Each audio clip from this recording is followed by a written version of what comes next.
आप सभी को मेरा प्रणाम, आपका स्वागत है। जैन धर्म के अनुसार उसका आरंभ उनके प्रथम तीर्थंकर ऋषभ देव जी से आरंभ होता है। जैन धर्म में 24 तीर्थंकर आते हैं, जिसमें भगवान महावीर 24वें और अंतिम तीर्थंकर हैं। जैन धर्म के अनुसार भगवान ऋषभ देव जी के पुत्र भरत के नाम पर ही इस देश का नाम भारत पड़ा है और इसका प्रमाण हमें अपने पुराणों में मिलता है, जिनमें से एक विष्णु पुराण के द्वितीय अंश के प्रथम अध्याय के 32वें श्लोक में यह कहा गया है।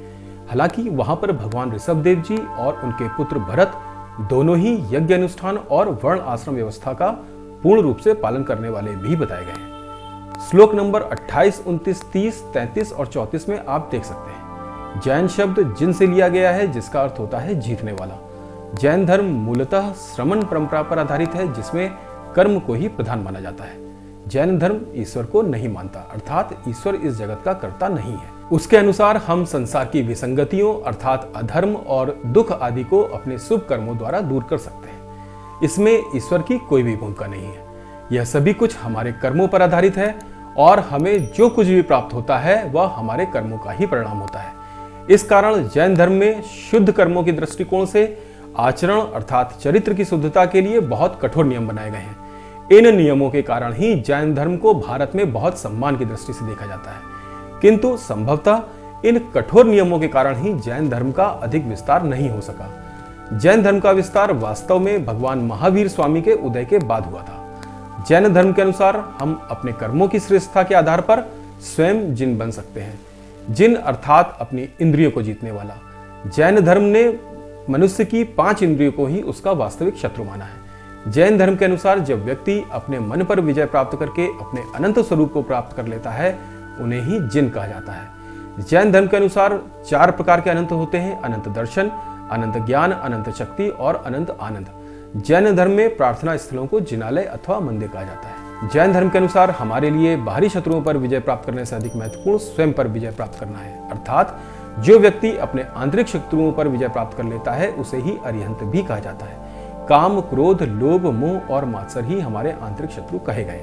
जैन धर्म के अनुसार जीव अर्थात आत्मा अपने वास्तविक स्वरूप में तो अनंत स्वरूप अर्थात सच्चिदानंद स्वरूप ही है, किंतु पुद्गल अर्थात कर्मों के आवरण से उसका मूल स्वरूप छिप जाता है और जब तक यह पुद्गल नष्ट नहीं होता, आत्मा अपने मूल स्वरूप में नहीं आ पाती है। इसके लिए जैन धर्म में 8 प्रकार के कर्मों का वर्णन किया गया है। इन 8 कर्मों का नाश होने से जीव जब कर्मों के बंधन से मुक्त हो जाता है तो वह जिन अर्थात स्वयं भगवान बन जाता है तथा राग देश से मुक्त हो जाने के कारण वह सृष्टि के प्रपंचों में बंधनों में नहीं पड़ता। जैन धर्म यह मानता है कि मनुष्य अपने कर्मों द्वारा कुछ भी प्राप्त कर सकता है, वह कुछ भी बन सकता है, वह असीमित है, अनंत है। जैन धर्म का मुख्य सिद्धांत स्यादवाद है, जिसमें वास्तव में अनेकांतवाद को स्वीकार किया गया है। जैन धर्म के अनुसार सभी जीव अपनी मूल प्रवृत्ति के अनुसार जीना चाहते हैं, कोई भी मरना नहीं चाहता।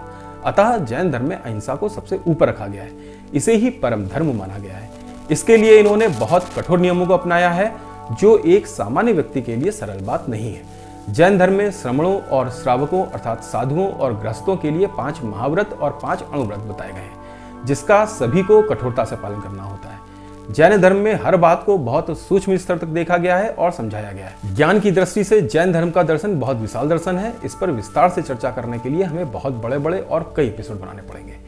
यदि आप लोग कमेंट में इसको जानने के लिए अपनी इच्छा व्यक्त करते हैं तो हम अवश्य बनाएंगे, किंतु अभी के लिए हमारे लिए ऐसा संभव प्रतीत नहीं होता।